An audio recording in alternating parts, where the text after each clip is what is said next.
Nous voulons dire ta grandeur, t'exprimer notre reconnaissance éternelle. Nous voulons le faire tous les jours et te glorifier sans fin. Le Seigneur est grand, infiniment digne d'être loué. Sa grandeur est sans borne. Bonjour ou bonsoir à tous. Soyez bénis. Voilà. J'avais commencé une étude, c'était l'étude sur le jardin d'Éden. Parce que après une lecture systématique de ce texte, j'avais trouvé que certains éléments ne concordaient pas. Et j'ai donc pu démontrer dans cette étude, la précédente étude, c'est le jardin d'Éden 1. Vous pouvez voir sur ma chaîne. J'avais pu démontrer que ni Adam ni Ève n'avaient mangé du fruit de l'arbre de la connaissance du bien et du mal. Ils avaient mangé du fruit de l'arbre qui était au milieu du jardin. Pourquoi? Pour rappel, c'est juste pour rappeler cette étude, nous allons regarder ce que nous avons fait la dernière fois. Je vais le rappeler. C'est que nous avons démontré que seul l'arbre de la connaissance, seul l'arbre de vie était connu. Genèse 2, verset 9, il est dit que l'Éternel Dieu fit pousser du sol toute espèce d'arbre séduisant à voir et bon à manger. Et l'arbre de vie au milieu du jardin, l'arbre de vie est au milieu du jardin, et l'arbre de la connaissance du bien et du mal. Or, l'arbre de la connaissance du bien et du mal n'est pas indiqué, c'est ce que nous avons vu. Si au milieu du jardin concernait les deux arbres, au milieu du jardin aurait dû être au début. Soit au début, soit à la fin. C'est-à-dire qu'on aurait dit au milieu du jardin, l'arbre de vie et l'arbre de la connaissance du bien et du mal, ou bien l'arbre de vie et l'arbre de la connaissance du bien et du mal, au milieu du jardin, à la fin. Donc ici, il y avait ceci. D'autre part, nous avons aussi démontré que la réponse de la femme à la question du serpent, elle va dire, Genèse 3,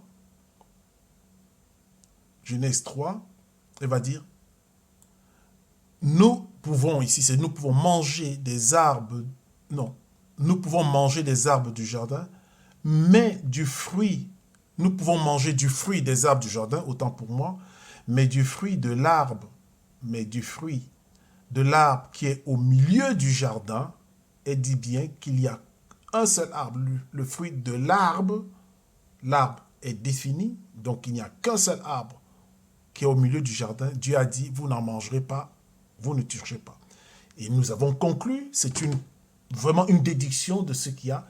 Il y a un seul arbre au milieu du jardin, et l'arbre dont on est sûr qui est au milieu du jardin, c'est l'arbre de vie, ici. Chapitre 2, verset 9. C'était vraiment là notre conclusion qui démontrait qu'en effet, que tout ce que nous avons souvent entendu sur le jardin d'Éden était faux. Au regard du texte, en le lisant correctement, Ève et Adam n'avaient pas mangé du fruit de l'arbre défendu. Alors le problème de la pomme qui a créé la mort, qui était le fruit défendu, non, ils n'ont pas mangé du fruit défendu. Ils ont plutôt mangé du fruit de l'arbre de vie.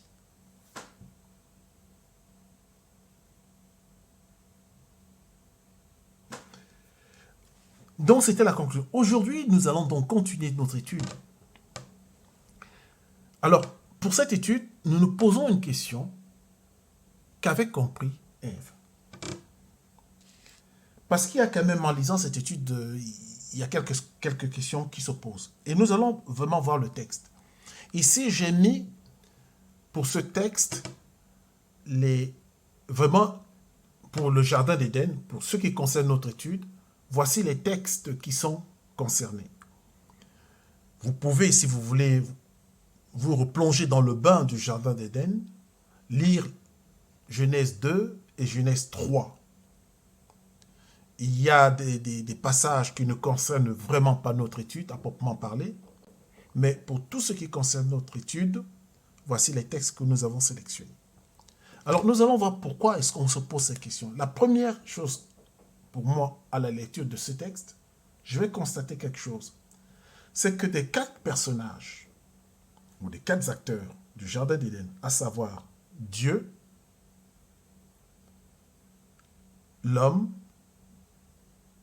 Adam, Ève et le serpent, seule la femme parle de manger ou de ne pas manger du fruit de l'arbre. Elle seule en parle. Nous allons le constater. Regardons le commandement. Déjà, on va nous dire comment a été constitué le jardin. Après avoir modelé l'homme, Genèse 2, verset 7, alors l'Éternel Dieu modela l'homme avec la glaise du sol, il insuffla dans ses narines une haleine de vie et l'homme devint un être vivant. L'Éternel Dieu planta un jardin en Éden, à l'Orient, et il mit l'homme qu'il avait modelé. L'Éternel Dieu fit pousser du sol toute espèce d'arbres séduisants, des arbres, à voir et bons à manger, des arbres bons à manger. Et l'arbre de vie au milieu du jardin, et l'arbre de la connaissance du bien et du mal. Ici, toujours, on ne nous parle que des arbres. Genèse 2, 15 à 17, l'Éternel Dieu prit l'homme et l'établit dans le jardin d'Éden pour le cultiver et le garder. Et l'Éternel Dieu fit à l'homme ce commandement. Voici le commandement de Dieu. Tu peux manger de tous les arbres du jardin, mais de l'arbre de la connaissance du bien et du mal, tu ne mangeras pas, car le jour où tu en mangeras, tu deviendras passible de mort. Bon, on va essayer d'abord d'éclaircir de ce verset. Pourquoi? Parce que ici, au chapitre 2, verset 16, le commandement dit « Tu peux manger de tous les arbres du jardin ». C'est ce que nous trouvons dans toutes les versions françaises et même anglaises, à l'exception de la version Chouraki, qui, elle, étant plus littérale, va dire cela autrement. Parce qu'un commandement ne va pas dire « tu peux manger ». Un commandement, c'est « tu dois faire », « tu feras ». Alors, qu'est-ce qu'on voit? On peut donc regarder dans la version Chouraki, qui est là.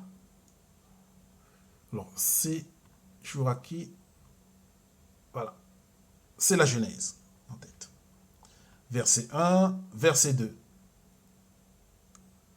Chapitre 16. Verset 16, ici. L'Éternel Adonai, Elohim, ordonna au glébeux pour dire « De tout arbre du jardin, tu mangeras. » Donc ici,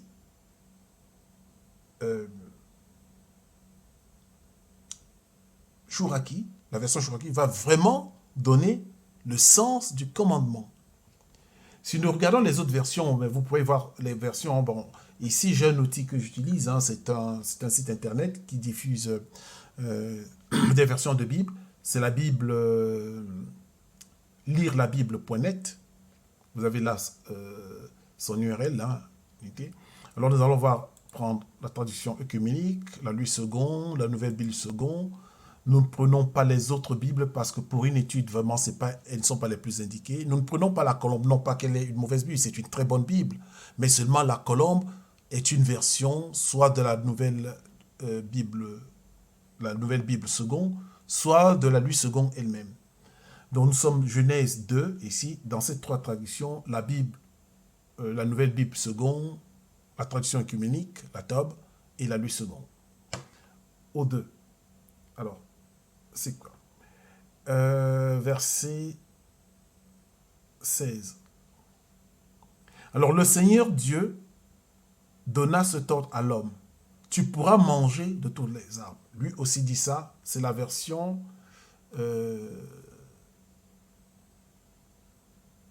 la NBS, Nouvelle Bible. La version œcuménique, la Tob, dit verset 16... Le Seigneur Dieu prescrit à l'homme, tu pourras manger. Elle aussi dit. Et maintenant, la Louis II, l'Éternel Dieu donna cet ordre à l'homme, tu pourras manger de tous les arbres. Or, nous avons vu que Chouraki dit, mangeras, tu mangeras. On va voir maintenant sur la version hébraïque. Pour cela, j'ai fait ici un interlinéaire. Hein? Interlinéaire hébreu-français. L'interlinéaire, voilà ce que dit l'interlinéaire. Et ordonna l'Éternel Dieu à l'être humain en disant, de tout arbre de le jardin, manger, tu mangeras. Ici, on nous précise une chose, manger, tu mangeras, c'est-à-dire que réellement, on intime vraiment à l'homme, on lui donne un ordre fort, avec insistance, manger, tu mangeras. Tu dois manger, mange vraiment, certainement. C'est dans le même ordre qu'on va lui dire que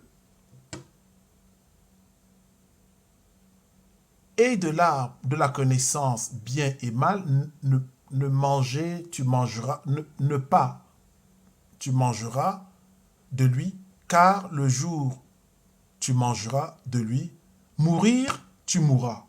Alors ça dit, mot, tamout. Et l'autre c'est Arol, Torel.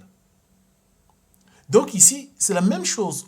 Tu mourras, il se dit, mourir, tu mourras. C'est dans le même sens, insistant, qu'on dit manger, tu mangeras. Ainsi, ici, sur ce texte-là, que nous avons donné, ici, ce n'est pas tu peux manger, mais c'est vraiment mange, de manger les arbres. Le commandement, c'est tu mangeras de tout, mange de tous les arbres du jardin. C'est-à-dire que l'homme, on peut traduire, a été mis dans le jardin pour manger des arbres. Il est dans le jardin, il doit manger des arbres. Il doit manger de tout arbre du jardin. C'est pour ça que l'homme a été mis dans le jardin. C'est ce commandement qu'on lui mangera. Et on va lui dire, donc, mais de l'arbre la connaissance du bien et du mal, tu ne mangeras pas, car le jour où tu mangeras, tu mourras. Même ici, ce n'est pas tu pars, tu seras passible de mort. On l'a vu, c'est mourir, tu mourras. Alors, donc, le texte dit, tu mourras. C'est très intéressant, lorsque on fait une étude du biblique, d'avoir cette référence interlinéaire.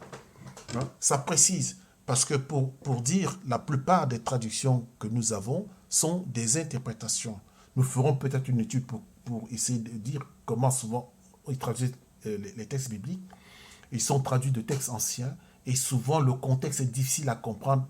Le texte est fait de façon particulière, et selon ce que nous, on veut comprendre, on adapte à notre compréhension. Les traducteurs sont souvent obligés d'interpréter le texte.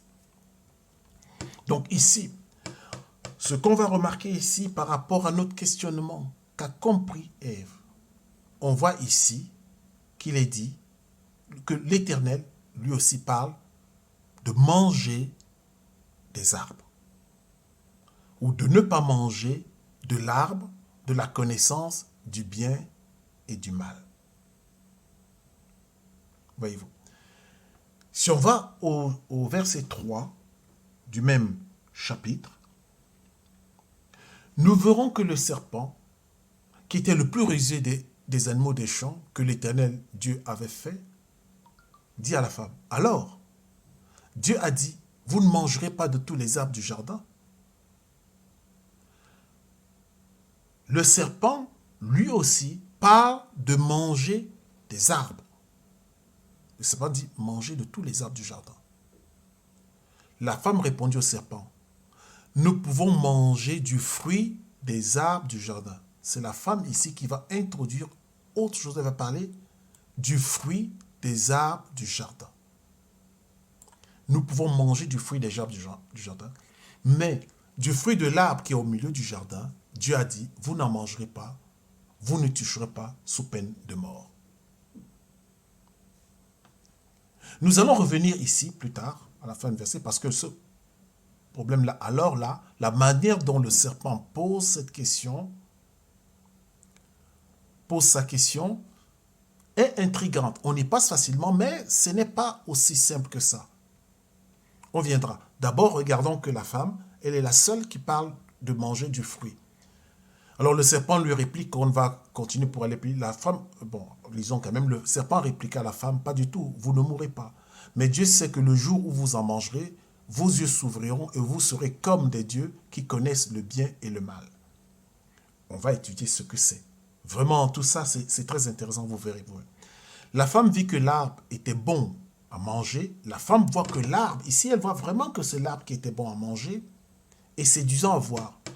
Le problème qui se pose ici à la femme, d'où notre questionnement qu'elle a compris, c'est que tous les arbres du jardin étaient séduisants à voir et bons à manger. C'est ce que nous allons voir ici au verset 2, non, au chapitre 2, verset 9.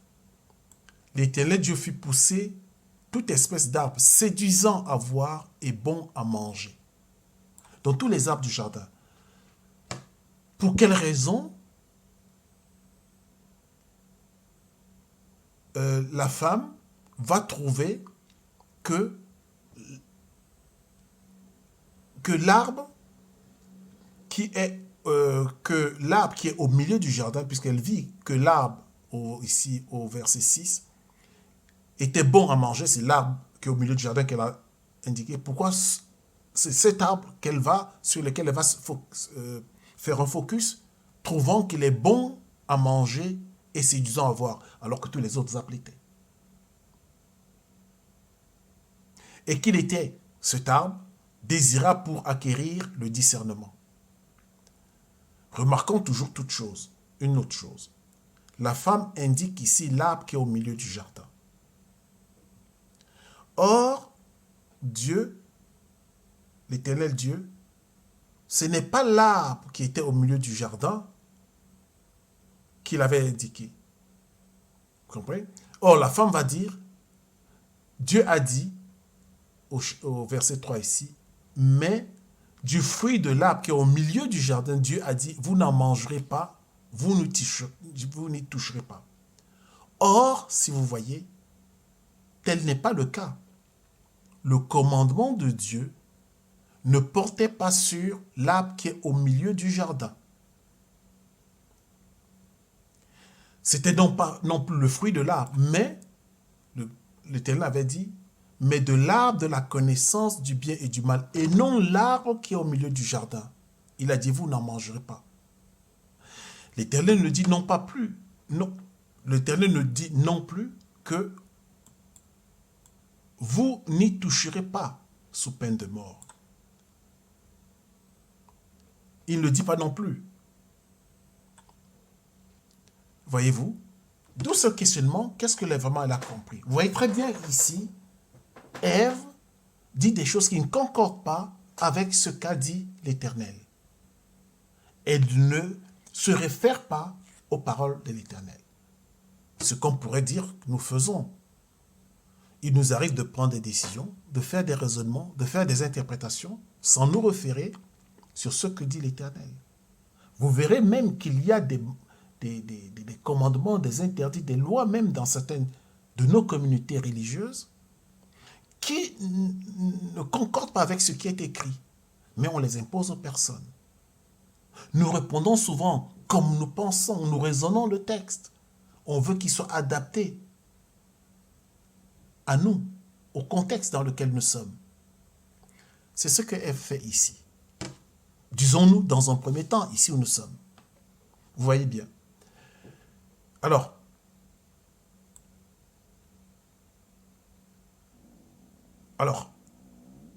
la femme, nous étions au verset 6, la femme vit que l'arbre était bon à manger, séduisant à voir, et qu'il était cet arbre désirable pour acquérir le discernement. Elle prit de son fruit et mangea, et elle en donna aussi à son mari qui était avec elle, et il mangea. Ici se pose encore un autre problème. Que fait la femme ici? Elle prend du fruit, elle mange. Elle prend du fruit, elle mange. Elle donne aussi à son mari, elle donne à son mari qui était avec elle. Le mari était avec sa femme. C'est-à-dire que le mari était là, mais il n'agissait pas. Le mari aussi, Ève, était dans la séduction du serpent. il se posait aussi des questions. Qu'est-ce qui se passe? Est-ce que Adam avait oublié le commandement de Dieu et il a répété quelque chose un peu approximatif, quelque chose d'approximatif à sa femme? Est-ce que c'est sa femme qui n'avait pas bien retenu ce que son mari lui avait expliqué? Est-ce que Adam avait vraiment fait correctement son travail de transmission? Comment échangeons-nous avec notre épouse à la maison pour essayer de faire, de nous entendre, de poser les problèmes du foyer? Peut-être même aussi à nos enfants. Comment transmettons-nous aux autres la parole de Dieu? Est-ce que c'est avec négligence? C'est pour ça que nous faisons cette étude, que je fais cette étude, qui essaie de voir vraiment, point par point, comme on peut. Peut-être qu'il y aurait des choses qu'on n'aurait pas vues. Si on se trompe, vous qui écoutez cette étude, vraiment, je serais très heureux d'avoir votre point de vue, vos remarques, et vraiment sans problème. Donc ici, vraiment, cette question se pose. Qu'a compris, et ici on peut dire, c'est pas seulement qu'a compris Ève, mais qu'a compris, qu'ont compris Ève, ou qu'avaient compris Ève et Adam. Adam était auprès de son mari. Et il n'a pas réagi. Ici, un problème se pose d'autre part, qui est pour nous un enseignement. Monsieur, personne de l'extérieur de votre couple ne doit venir intervenir, dialoguer, raisonner votre épouse sans que, ou un membre de la famille, sans que vous puissiez intervenir, comprendre les choses et surtout ramener de l'ordre. On ne peut pas comme ça voir son épouse qui est en train de discuter avec un inconnu,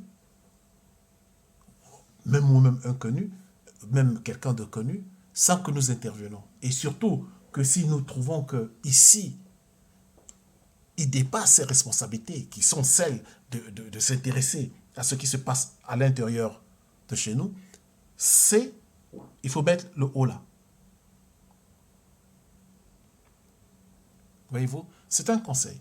D'autre part, pour mes sœurs, je veux leur dire, vous voyez-vous ce qu'on montre ici? L'homme, il n'y a pas que la femme qui avait succombé.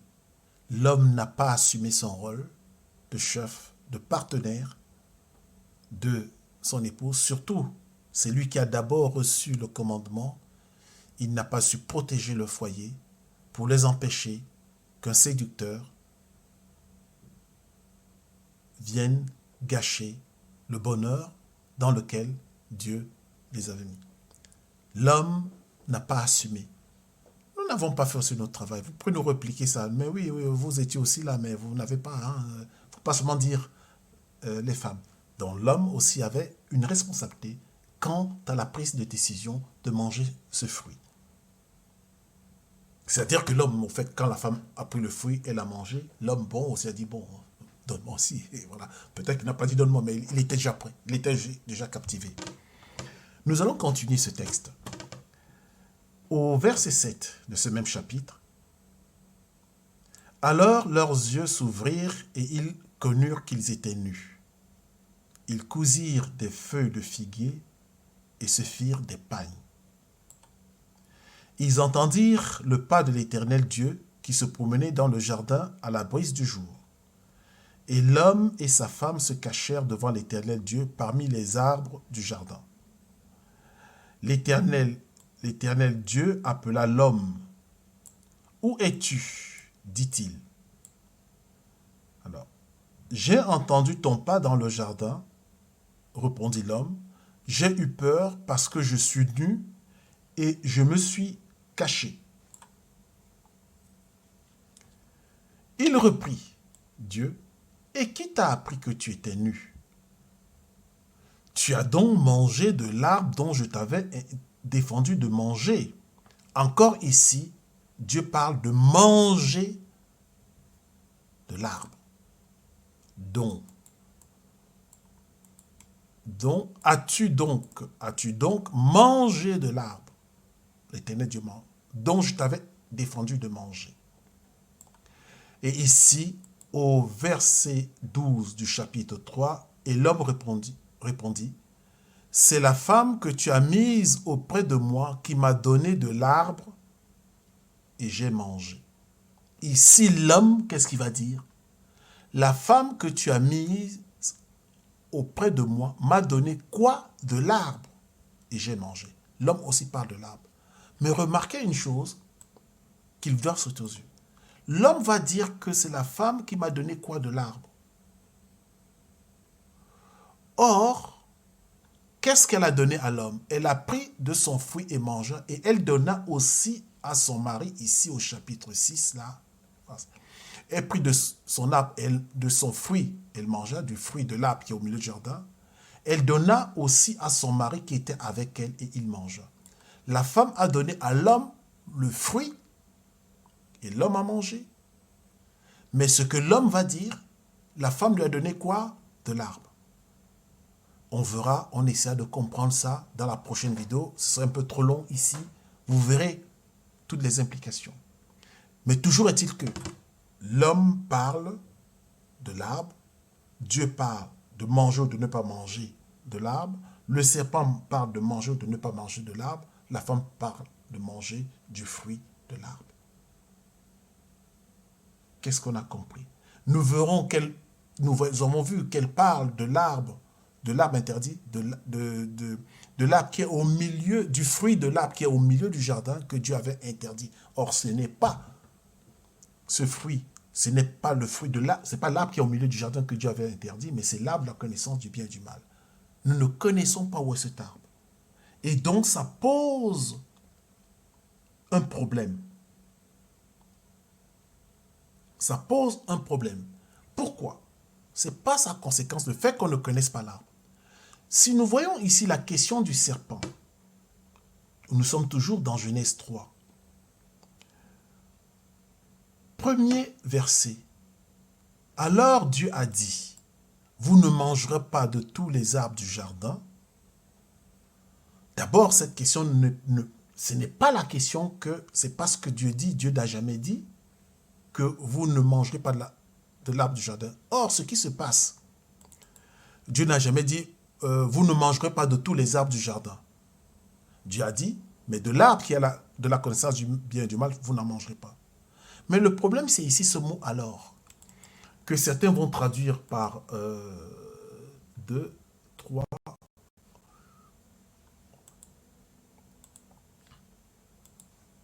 Je fais cela pour que tout le monde voit, par exemple, comment je procède, ce qui peut permettre peut-être J'expliquerai mes méthodes d'études bibliques dans une autre vidéo qui peut aider vraiment tout le monde pour être assez rigoureux.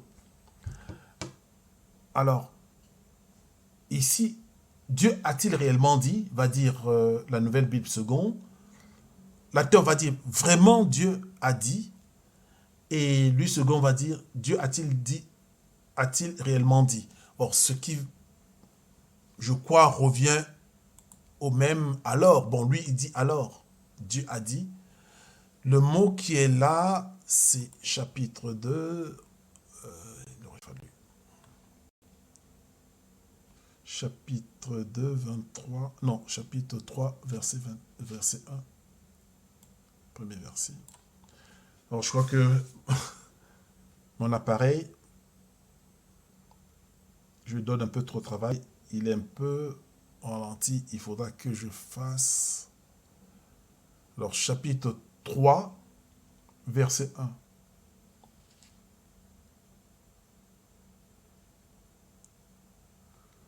1. Chapitre 3. Oui, alors, chapitre 3, verset 1.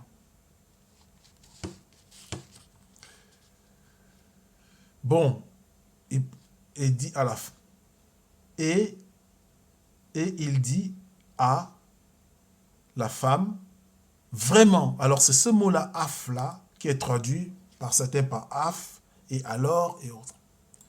Il se pose seulement dans la question, dans la forme de la question, alors. Vous ne commencez pas comme ça à dire à quelqu'un, alors introduit C'est-à-dire que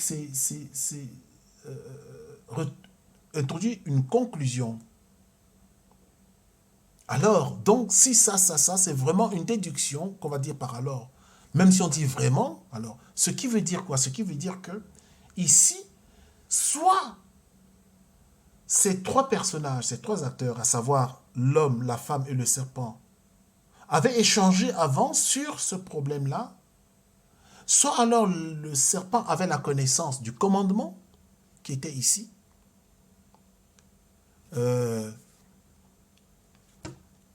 aux deux,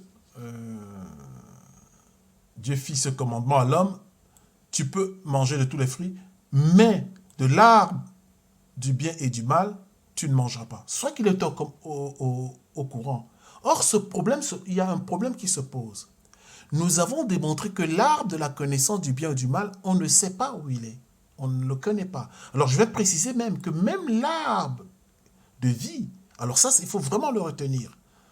Il faudra le retenir parce que dans l'étude, on comprendra qu'il y a quelque chose de très important. L'arbre de vie n'est pas connu. Pourquoi?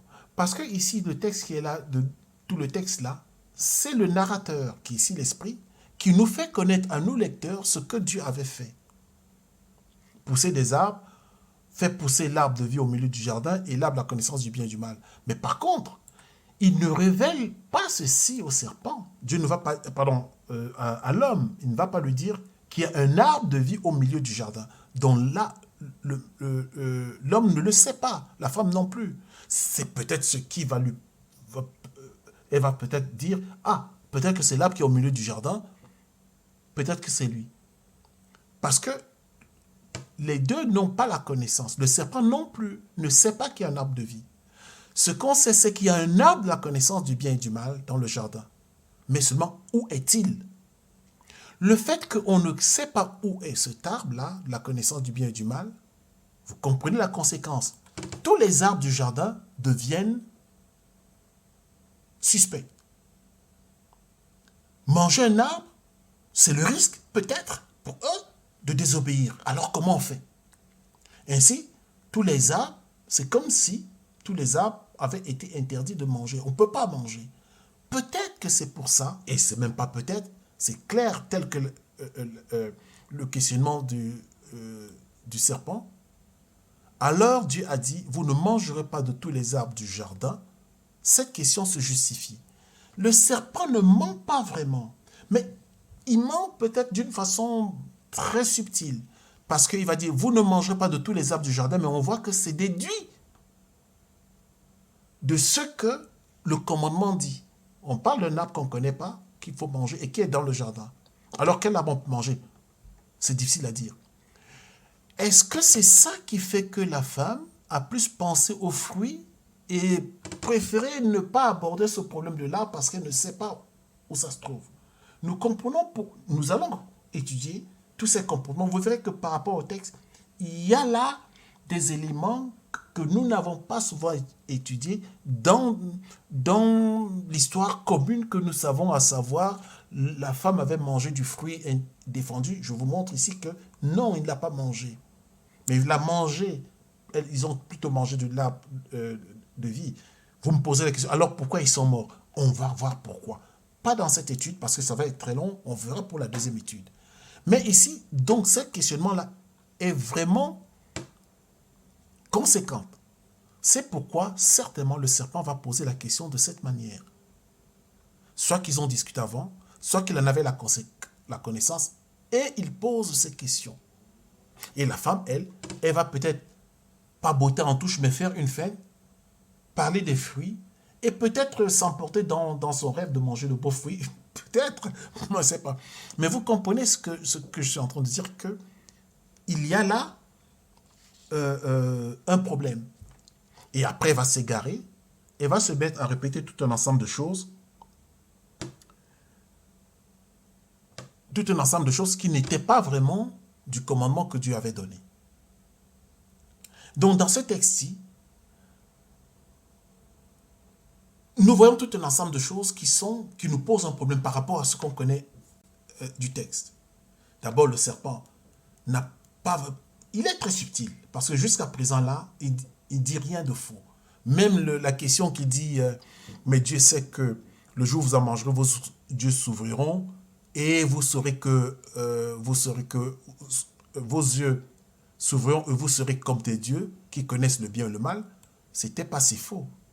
Vous comprenez? Parce que dans la suite du texte, bon, je ne l'ai pas préparé, mais dans la suite du texte, l'Éternel Dieu dira, voici que l'homme est devenu comme l'un de nous, connaissant le bien et le mal. Donc, il ne peut plus rester au jardin d'Éden. Donc, même là, le serpent vraiment va jouer d'une façon très particulière et pour une raison très particulière. Vous verrez ça dans le texte. Pourquoi l'homme a-t-il péché? Donc ici, nous avons vu le fait que de ne pas répéter exactement ce que Dieu dit peut avoir des conséquences. Vous comprenez? Peut avoir des conséquences. Et pour l'illustrer, je vais vous poser une question. Bon, je n'ai pas l'occasion d'avoir votre réponse, mais je vais la déduire. Imaginez seulement qu'à la question du serpent, à la femme, Genèse 3, verset 1, et le serpent dit à la femme, alors Dieu a dit, vous ne mangerez pas de tous les arbres du jardin. À cette question-là, ou à se dire, la femme avait s'était tout simplement bornée. Comme Yeshua qui dit à Satan, il est écrit, et il cite les versets bibliques. L'homme ne vivra pas de pain seulement. Tu ne tenteras pas Dieu, tu n'adoreras pas. Il est écrit, l'homme ne vivra pas de pain seulement, mais de toute parole qui sort de la bouche de Dieu. Il est écrit, tu n'adoreras Dieu que Dieu et Dieu seul. Il est écrit, tu ne tenteras pas l'Éternel, ton Dieu. Si la femme avait pris ici de répondre exactement comme le commandement de Dieu était donné, à savoir, Dieu a dit, même si elle remplace le tu par nous ou par vous, pour parler des deux, vous pouvez manger de tous les arbres du jardin, ou alors c'est vous mangez de tous les arbres du jardin, mais de l'arbre de la connaissance du bien et du mal, vous n'en mangerez pas, car le jour où vous en mangerez, vous mourrez.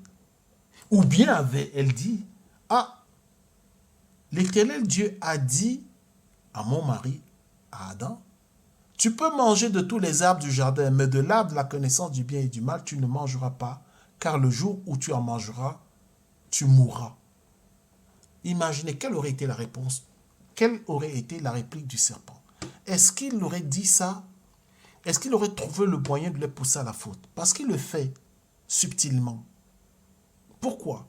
Parce qu'une fois qu'on dit ça, lui-même est embarrassé, mais on ne connaît pas où se trouve l'arbre de la connaissance du bien et du mal. Qu'est-ce que je peux faire? Parce que s'il même il va leur dire, pas du tout, vous ne mourrez pas au verset 4 du chapitre 3, pas du tout, vous ne mourrez pas, d'accord. Mais Dieu sait que le jour où vous en mangerez, vos yeux s'ouvriront et vous serez comme des dieux qui connaissent le bien et le mal.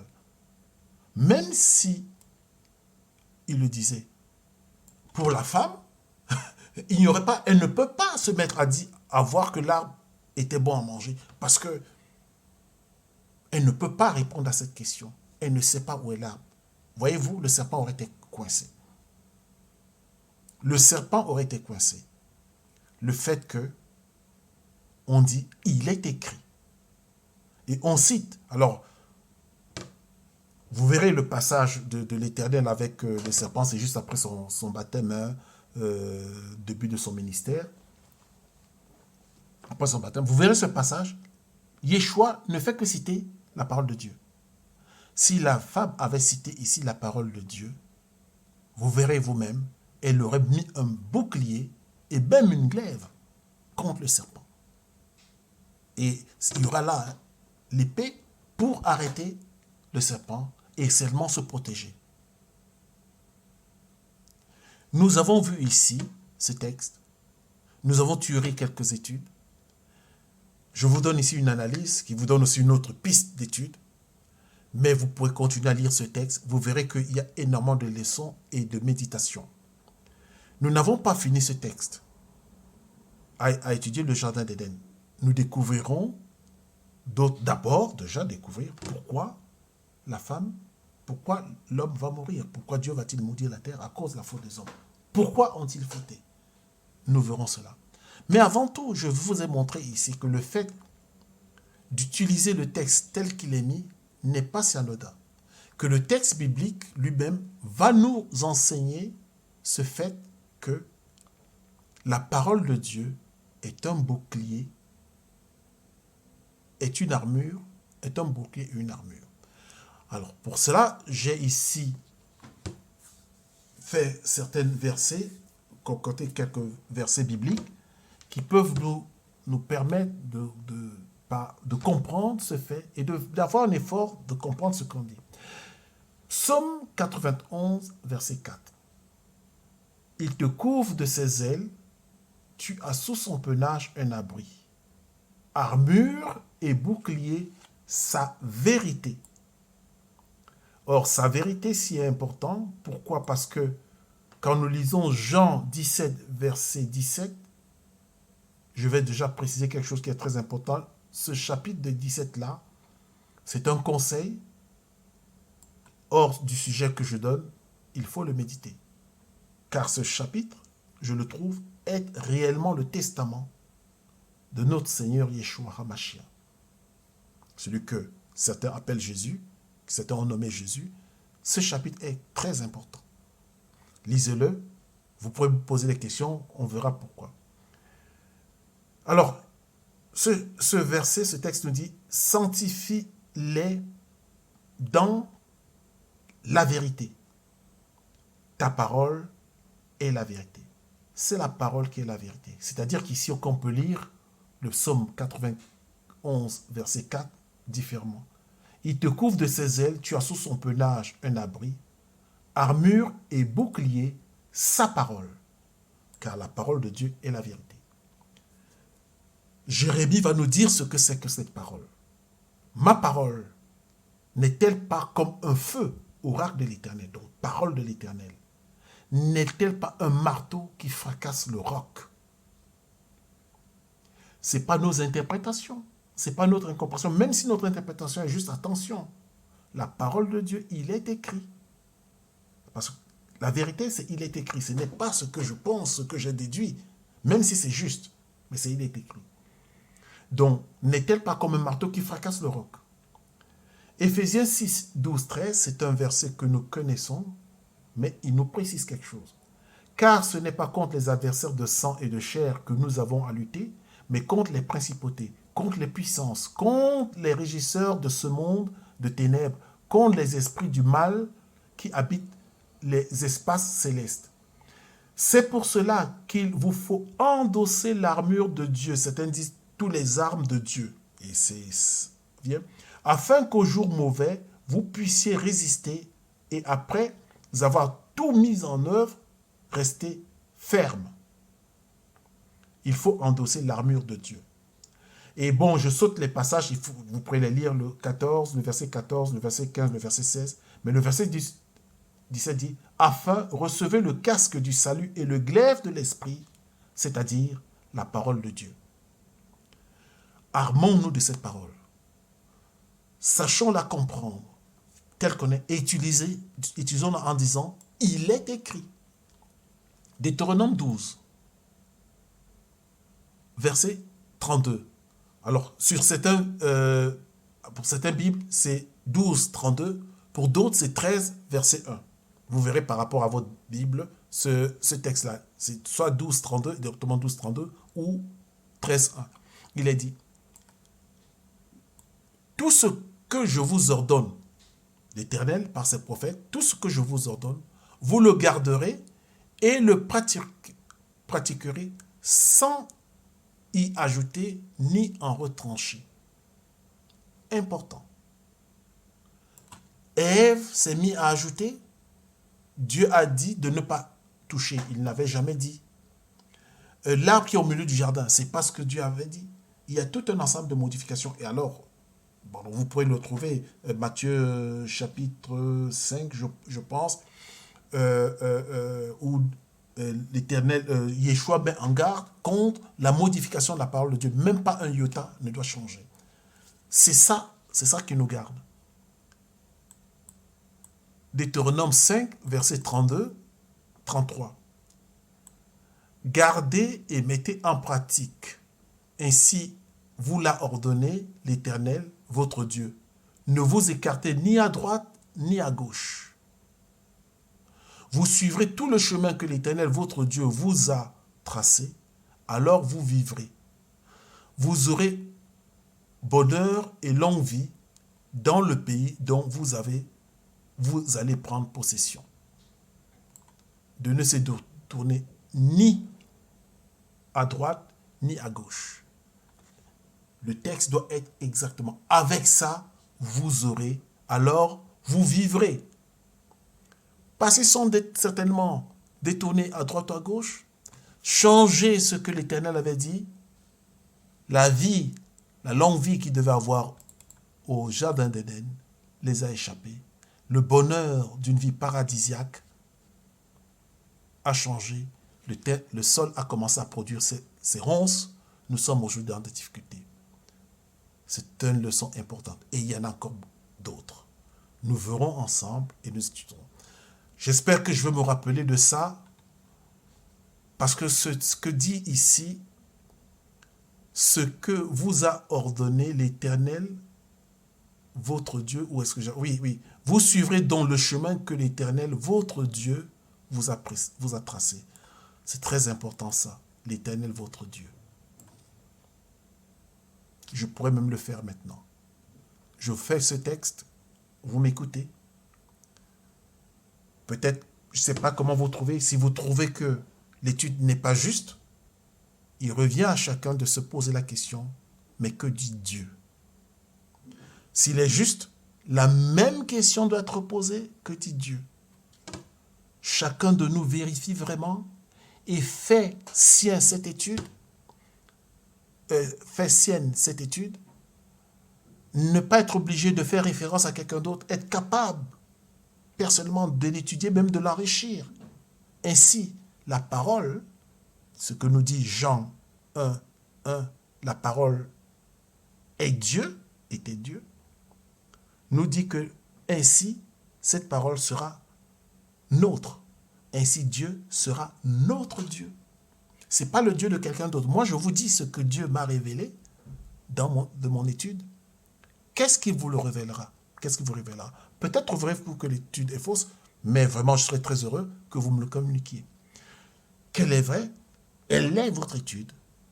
Prenez-en possession et rendons gloire, et chacun qui peut voir cette gloire que l'Éternel vous l'a fait connaître, mais surtout, allez vous-même d'abord l'étudier avant d'en parler à quelqu'un d'autre. Vous pouvez partager, mais que chacun, une fois qu'on a étudié l'étude, que soi-même, on soit capable de pouvoir comprendre, de pouvoir l'expliquer par soi-même, défendre même soi-même, en oubliant l'auteur d'où c'est venu. Je vous dis, c'est un scoop. D'ailleurs, vous verrez vous-même. Vous pourrez chercher, vous verrez que ce n'est pas ce que nous disent, ce que nous avons reçu des différentes